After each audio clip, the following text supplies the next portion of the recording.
அழைக்கிறான் மாதவன்.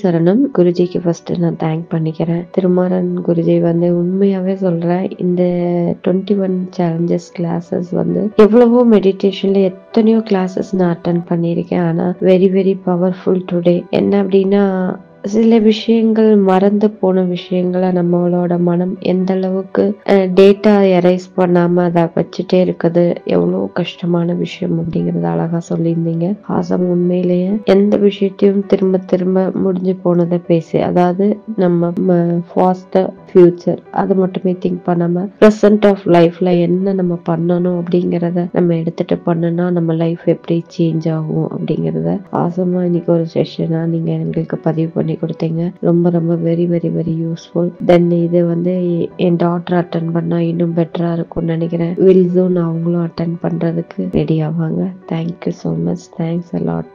குருவே சரணம். Very very very useful. எல்லோருக்கும் வணக்கம். இந்த டிசம்பர் 4 to டிசம்பர் 8 வரைக்கும் ஹிமாலயாஸ் யாத்ரா நம்ம நடத்த இருக்கிறோம்.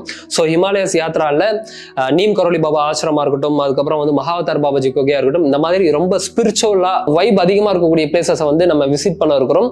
நீங்களும் கலந்துக்கலாம். லிமிடெட் சீட்ஸ் மட்டும்தான் அவைலபிள் இருக்குது. ரெஜிஸ்டர் பண்ணாதவங்க ரெஜிஸ்டர் பண்ணிக்கோங்க. இன்னைக்கு வீடியோ பதிவில் எந்த விஷயத்தை பத்தி நம்ம பேச போறோம் அப்படின்னா, பொதுவாகவே இந்த குழந்தை பிறப்பு அப்படின்னு சொல்லக்கூடியது ரொம்ப பெரிய ஒரு விஷயம். பட் அது ஒரு தாய்க்கு ஒரு தந்தைக்கு அது எப்படி தெரியுன்றது தெரியல. ஏதோ நம்ம ஒரு உடல் உறவு வச்சுக்கிறோம், அதுக்கப்புறம் ஒரு குழந்தை என்பது பிறக்குது அப்படின்னு சொல்லி நினைச்சுக்கிறோம். பட் இந்த மேஜர் ரோல் பிளே பண்றது யாரு அப்படின்னா இந்த தகப்பனும் தாயும் தான். ஏன்னா திருமூலர் அழகாக சொல்றாரு, ஒரு குழந்தை எப்படி வளருது, எப்படி அது வருது, ஸோ இதுக்கு உண்டான காரணம் என்ன அப்படின்றதெல்லாம் திருமூலர் சொல்றாரு. மாதா உதரம் மலமிகின் மந்தனாம். என்ன, ஒரு பெண் அந்த ஆணுடன் ஒரு உடல் உறவு வைத்துக் கொள்ளும் போது அந்த பெண்ணோட உதரத்தில் அவங்களோட அந்த உடம்புல மலம் அதிகமாக இருக்கக்கூடாது அப்படின்னு சொல்றாரு. மாதா உதரம் மலமிகின் மந்தனம். அப்ப என்ன மலமிகின் மந்தனம் அப்படின்றாரு. அப்ப மந்தனம்னா அந்த குழந்தை மலம் அதிகமாக அந்த நிலையில அந்த தாய் இருந்தாங்க, அப்போ ஒரு உடல் உறவு வச்சுக்கிறாங்க அப்படின்னா அந்த குழந்தை மந்தனாக பிறக்கும். அப்ப நம்ம இங்க பிறந்ததுக்கு அப்புறம் சொல்றோம், என் குழந்தை எதுவுமே பண்ண மாட்டேங்குது, ரொம்ப ஒரு மாதிரி மந்தமா இருக்குதுங்க, ஏதாவது பாருங்க அப்படின்னு சொல்றோம். அப்போ காரணம் எங்க அப்படின்னா, ஒரு உடல் உறவு வைத்துக் கொள்ளும் போதே நம்மளோட உடல்நிலை நல்லா இருக்குதான்றது ரொம்ப பெரிய ஒரு விஷயம் நம்ம அங்க பார்க்கணும். ஒரு தாய்க்கு அவ்வளவு பெரிய ஒரு கடமை உண்டு. அதே மாதிரி ஒரு தந்தை உடல் உறவு வைத்துக் கொள்ளும் போது, அந்த ஒரு ஆண் உடல் உறவு வைத்துக் கொள்ளும் போது எப்படிப்பட்ட ஒரு நிலையிலிருந்து உடல் உறவு வைத்துக் கொள்றாங்க அப்படின்றத பொறுத்து அந்த குழந்தைக்கு மனம் என்பது அப்படி கிரியேட் ஆகுது. ஒரு காம எண்ணத்துல வச்சுக்கிறாங்களா, இல்ல ஒரு ஞானத்தின் அடிப்படையில் வச்சுக்கிறாங்களா, எப்படிப்பட்ட ஒரு மனநிலையில் அந்த விந்துவானது உள்ள போகுதுன்றதை பொறுத்து அந்த குழந்தையோட மனநிலையும் தீர்மானிக்கப்படுது. அப்போ மாதா உதரம் மலமிகின் மந்தனம், மாதா உதரம் சலமிகின் மூங்கையாம்ன்றாரு. அப்போ என்னன்னா, அந்த தாயின் உதரத்தில் அந்த உடம்பு அதிகமாக சிறுநீரகம் சேர்ந்து இருக்கும் போது அந்த குழந்தையானது எப்படி பிறக்கும் அப்படின்னா ஊமையாக பிறக்கும்ன்றாரு. மலமிகின் எப்படி இருக்குன்னா மந்தனாக பிறக்குது. இந்த இடத்துல சலமிகின் அதிகமாக இருக்கும்போது, இந்த சலம் அதிகமாக இருக்கும்போது எப்படி பிறகுது அப்படின்னா ஊமையாக பிறகுதுன்னு சொல்றாரு. அப்ப ஒரு தாய்க்கு எவ்வளவு பெரிய ஒரு ரோல் பிளே ஆகுது பாருங்க. நம்ம இங்க எதுவுமே பேணிக் ஆகிறது கிடையாது. ஒரு குழந்தைன்றது ஏதோ ஜஸ்ட் ஒரு தாம்பத்தியத்துல இருந்தா மட்டும் வந்துருது அப்படின்றது மட்டும் பார்க்காம, நம்ம இதுக்கு முன்னாடி என்னென்ன மாதிரியான விஷயங்களை நம்ம எடுத்துக்கிறோம், ஒரு தாயா நம்ம என்னென்ன மாதிரியான விஷயங்களை நம்ம பண்றோன்றது அவ்வளவு பெரிய ஒரு கடமை இருக்கு. ஒரு குழந்தை வயிற்றுக்குள்ள இருக்கும்போது என்ன விஷயங்களை கேட்கிறோம், என்ன விஷயங்களை படிக்கிறோம், எந்த மாதிரியான சிந்தனையில இருக்கோம் அப்படின்றத பொறுத்து அந்த குழந்தையோட ஒரு மைண்ட் எப்படி இங்க இந்த உலகத்துல செயல்பட போகுது அப்படின்றதெல்லாம் ரொம்ப பெரிய ஒரு கேம். அப்போ இங்க தாயே சரியாக இல்லை, சரியான ஒரு பழக்க வழக்கங்களை கடைபிடிக்கல அப்படின்னா வரக்கூடிய குழந்தையும் அப்படித்தான் இருக்கும். அப்போ இந்த இடத்துல திருமூலர் பதிவு பண்றது மாதா உதரம் மலமிகின் மந்தனம், மாதா உதரம் சலமிகின் மூங்கயம், மாதா உதரம் இரண்டெங்கில் கண் இல்லைன்றாரு. இரண்டொக்கில் கண் இல்லை. அப்ப இந்த ரெண்டும் சம அளவுல இருக்கு. இப்போ ரெண்டுமே உடம்புக்குள்ள இருக்கு, அவங்களோட உதரத்துக்குள்ள இருக்கு அப்படின்னா இரண்டொங்கில் கண் இல்லைன்றாரு. அப்போ அந்த குழந்தை குருடனாக பிறக்கும்ன்றாரு. இப்ப பாருங்க, அந்த இடத்துல மந்தனாக பிறக்குது, இந்த இடத்துல ஊமையாக பிறக்குது. இது ரெண்டும் கலந்து இருந்தது அப்படின்னா அந்த குழந்தை குருடனாக பிறக்குது. இது நான் சொல்லல, திருமூலரோட பாடல்.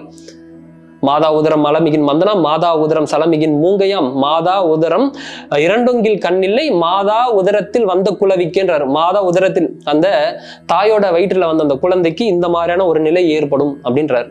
அப்போ இந்த மாதிரியான ஒரு விஷயத்தை தெரிஞ்சுக்கிட்டு நம்ம இந்த பிரெக்னெண்டா இருக்கக்கூடிய இந்த நேரத்துல அந்த பிரெக்னன்சி டைம்ல என்ன விஷயங்களை கடைபிடிக்கணும்னு சொல்லி நீங்க ஒரு பெண்ணாக இருக்கக்கூடிய நீங்க வந்து ரொம்ப கேர் எடுத்து அந்த குழந்தைய பாத்துங்க.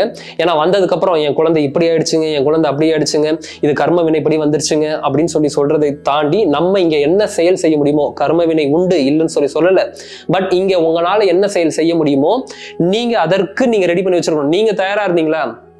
இப்போ ஒரு விஷயத்த செஞ்சுட்டு அதுக்கப்புறம் நடக்கக்கூடிய விஷயத்து மேல நீங்க பழி போடுங்க, ஓகே. பட் நம்ம இந்த இடத்துல ஒரு செயலே செய்யாம இது கர்மாபடி நடந்துச்சுன்னு சொன்னா அங்க அக்செப்ட் பண்ணிக்க முடியாது. நீங்க என்ன மாதிரியான விஷயத்த அதுக்கு முன்னாடி கையாண்டிருக்கிறீங்க? நல்ல ஒரு மனநிலையை மாத்துறதுக்கு, நல்ல மனநிலையில இருக்கிறதுக்கு, நல்ல சிந்தனை உருவாகுவதற்கு ஏதாவது ஒரு விஷயத்த நீங்க கையில எடுத்து பண்ணிருக்கீங்களா? காலையில எந்திரிக்கக்கூடிய பழக்கத்தை உண்டாக்கி இருக்கீங்களா? இல்ல வந்து திருவாசகமோ இல்ல ஏதாவது ஒரு நல்ல ஒரு ஸ்பிரிச்சுவலா டிராவல் பண்ணக்கூடிய ஒரு சாங்ஸ் ஏதாவது கேட்குறீங்களா?